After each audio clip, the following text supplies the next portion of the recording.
Halo, selamat siang menjelang sore atau selamat pagi bagi para mitra, para customer yang sudah menggunakan jasa untuk CCTV melalui PT Sumber Berkah Setia. Kita langsung kepada poinnya saja ya. Oke, bagi mereka yang menggunakan aplikasi Frontwell yang sudah ditanamkan, berarti kita tinggal klik Frontwell ya di HP Anda. Lalu ketika masuk, ini bisa di skip, kita bisa tutup. Ini hanya kita akan berikan satu guidance bagaimana cara pemanfaatan aplikasi yang paling sederhana. Ini di sini saya banyak sistem karena sistemnya ini masuk ke dalam sistem SBS dan banyak titipan. Tapi di HP Anda mungkin hanya beberapa. Oke, kita ambil contoh yang paling atas saja. Ya, Anda tinggal di sini ada play ya, ada play ya. Anda klik play. Oke, Anda klik play. Oke, kita sudah masuk ke dalam sistem. Nah, secara sederhana fungsi-fungsinya pertama adalah PTZ. PTZ itu yang ada di belah kiri ini bawah. Ini adalah kursor untuk mengatur ke kanan maupun ke kiri, ke atas maupun ke bawah. Oke. Lalu ada di sebelahnya ada foto. Kalau diklik, dia akan menyimpan foto dan disimpan ke dalam album kita. Apakah sama fungsinya dengan screenshot? Tidak, sama sekali tidak. Kalau screenshot, dia hanya akan mengambil gambar sesuai dengan resolusi bawaan yang diberikan oleh HP masing-masing. Tetapi ketika kita mengambil foto dari sini, maka hasilnya adalah murni resolusi yang disediakan oleh CCTV. Lalu sebelahnya ada fungsi berbicara. Banyak yang masih lupa. Kalau kita ingin menggunakan fungsi berbicara, kita harus tekan baru kita lepas. Kalau kita hanya klik satu kali, dia nggak akan berfungsi. Ya, lalu ada fungsi rekaman, itu juga bisa dicoba, dan dia akan berhenti dengan otomatis. Ya, di sebelahnya ada fungsi lagi, tapi sebelum kita lari kepada lagi, kita akan lari kepada fungsi yang ada di layar. Ketika CCTV sudah open atau terbuka seperti begini, kita tinggal klik. Di sini ada jeda, ya sama seperti pause, ya. Jadi pause-nya juga fungsinya ada, lalu ada fungsi suara. Ketika kita klik, otomatis suaranya yang dari luar itu masuk. Lalu ada tulisan SD. Nah, untuk mereka yang belum menggunakan micro SD, fungsi ini berarti tidak terlalu berguna ya, karena nanti ketika menggunakan micro SD ada juga HD, ada Sierra Delta dan ada Hotel Delta. Hotel Delta itu high definition ya untuk rekaman dan segala macam. Lalu ada di situ bentuk kotak dengan 4 segi yang panjangnya sama. Ini adalah untuk memunculkan kamera-kamera lain yang ada di dalam sistem kita. Ya. Lalu ada kanan dan kiri ini juga, artinya kita tinggal pindah ke kamera yang kedua dan sebagainya seperti itu. Sebelahnya tentu adalah fungsi untuk memperbesar layar, yaitu menjadikan layar kita sideways ya. Ketika kita klik dia akan menjadi sideways. Oke, seperti itu. Sama ketika sideways, fungsinya juga ada di dalam layar ya. Mari kita coba sama-sama. Kita sideways. Di sini fungsi yang tadi ada di sana semua juga ada di sini sebetulnya ya. Di sini kelihatan bahwa di dalam sistem saya ada 17 kamera ya. Ini baru satu sistem dari yang kita miliki yang dititipkan orang. Di atas ada foto, ada, lalu di sini ada perbesar, di sini ada foto, ada rekaman ya.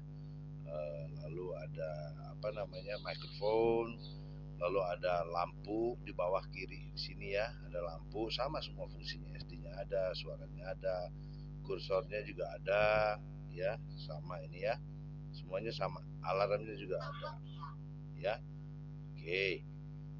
Oke, kita lalu keluar lagi, kita ada di sini pemutaran. Pemutaran itu akan berjalan juga ketika kita sudah dibekali dengan micro SD untuk merekam dan memutar ke waktu ke belakang, tergantung besaran dari micro SD-nya. Biasanya kita bekali standar itu 64 GB dan itu bisa mundur sampai 20 sekian hari ya. Lalu di sini ada pengaturan atau atasnya dulu peristiwa ini. Nah, peristiwa ini akan muncul ketika kita memfungsikan alarm atau motion detector atau dan sebagainya ya.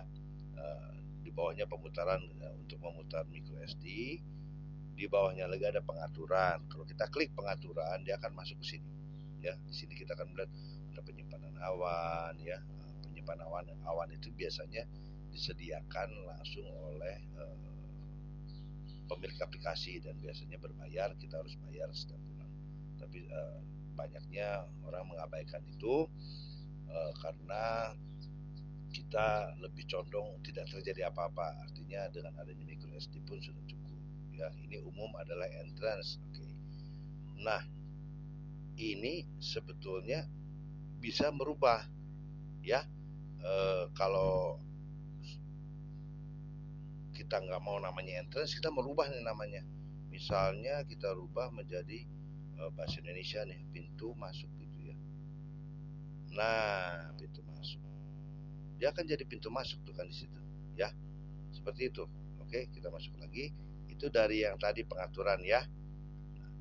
Dan lain-lainnya ini sebaiknya tidak dioperasionalkan pada saat pertama ya kan, sebelum nanti melihat penjelasan yang lebih rinci kepada apa itu namanya setting yang ada di sini ya. Karena setting ini udah sedikit banyak merubah konfigurasi.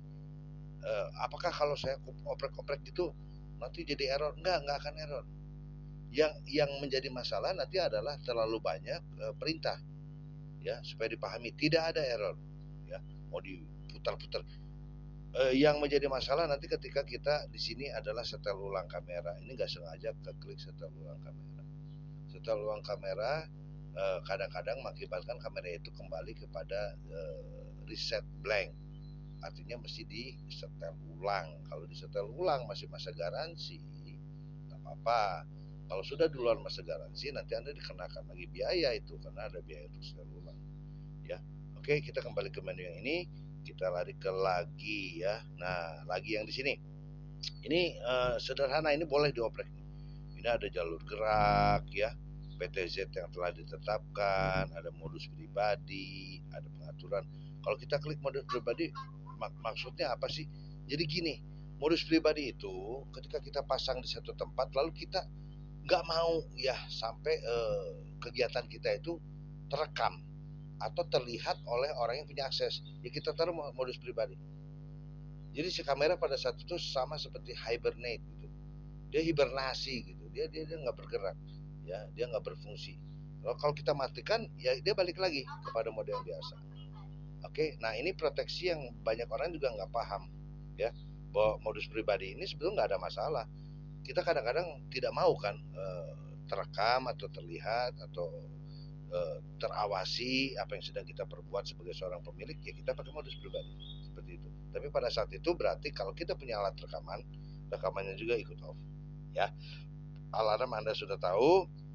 Lalu pembalikan perlu tidak sama sekali tidak perlu karena ini menyangkut kepada posisi penempatan CCTV-nya. Lalu kalibrasi PTZ ini boleh setiap katakanlah 1 bulan sekali lah ya. Kita pikir ini kenapa ya kok nggak enak ya, agak apa itu, kanan kirinya kurang smooth, kurang halus ya. Lalu kadang-kadang suka kecepatan seperti itu. Boleh aja kalibrasi, aja pencet kalibrasi. Dia akan calibrate ya. Dia akan kalibrasi apa namanya? Dia akan ibarat kata kalau orang stretching lah. Ya kanan kiri atas bawah, dia pengen cari posisi supaya pengen tahu ada nggak nih yang jadi masalah, apakah ganjel kah apa bagaimana. Jadi kalibrasi itu nggak ada masalah ya. Tapi ya tiap hari kalibrasi ya nanti jadi masalah ya kan. Buat apa sebulan sekali 2 bulan sekali, bahkan kalau nggak ada masalahnya nggak usah kalibrasi seperti itu ya. Oke, Kita balik lagi, lalu di sini ada jalur gerak. Ya, jalur gerak itu biasanya saya suka anjurkan untuk tidak terlalu dipakai. Kita akan mengambil posisi terakhir, sehingga ketika ada orang gerak dia akan ngikutin. Kalau ngikutin terus gitu rusak, enggak bakal rusak. Dia didesain untuk fungsi itu. Tapi apakah memang fungsi itu perlu difungsikan seperti itu? Sebetulnya jalur gerak tuh kenapa sih diadakan? Begini loh, CCTV itu adalah salah satu media juga, selalu saya jelaskan, untuk balance sosial atau social balance. Katakanlah misalnya kita sedang mengawasi orang tua kita yang sudah cukup uzur atau anak kecil ya di dalam area kita. Lalu kita harus ninggalin dulu sebentar nih. Itu lebih berfungsi loh jalur gerak kita. Sehingga anak gerak kemana dia diikutin, kawasin apa yang dia perbuat. Seperti itu. Atau memang ada satu kegiatan seperti post office, kantor pos atau apa, di mana orang itu tugasnya si A itu memang dari satu departemen ke departemen yang lain. Nah itu mungkin lebih bermanfaat. Tapi kalau di rumahan atau gimana dimas pakein jalur gerak, kayaknya fungsinya nanti malah jadi bingung. Karena kalau untuk perimeter kita biasanya kita malah station di satu tempat gitu. Kayak kurang perlu tuh jalur gerak. Ya, jalur gerak itu lebih kepada social control, social balance, yang mana takutnya nanti yang sedang kita awasi di perimeter itu keluar dari apa yang memang kita kehendaki. Ya seperti saya katakan, biasanya apa kita sedang mengawasi orang tua atau anak kecil atau hewan, bahkan kita takut hewan kita keluar nyerang orang. Nah itu jalur gerak mungkin penting, tapi kalau enggak ya jangan gitu. Buat apa gitu? Ya nggak ada terlalu fungsinya nanti. Oke, dan di sini ada pengaturan juga ini. Saya biasa sudah jelaskan, ada mobile, black and white, warna mobile itu artinya auto, dan kontrol cahaya untuk on off dan bla bla bla ya. Oke, jadi simplifikasinya fungsi-fungsi yang memang bermanfaat itu seperti itu. Lalu bila mana memang kita akan eksplorasi lebih dalam, ya kita bisa eksplorasi dari pengaturan yang ada di sini. Nah, ini lebih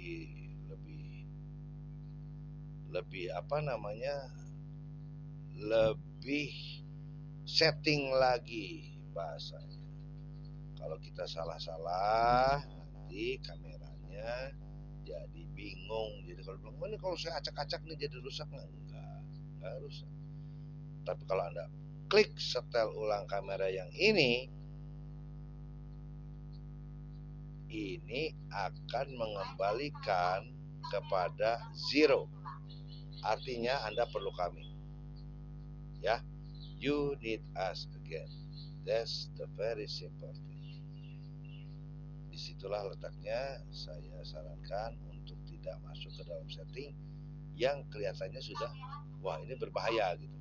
Nah ini kan berarti ini ada zero ini. Ini berarti ini udah nggak ada, udah nol.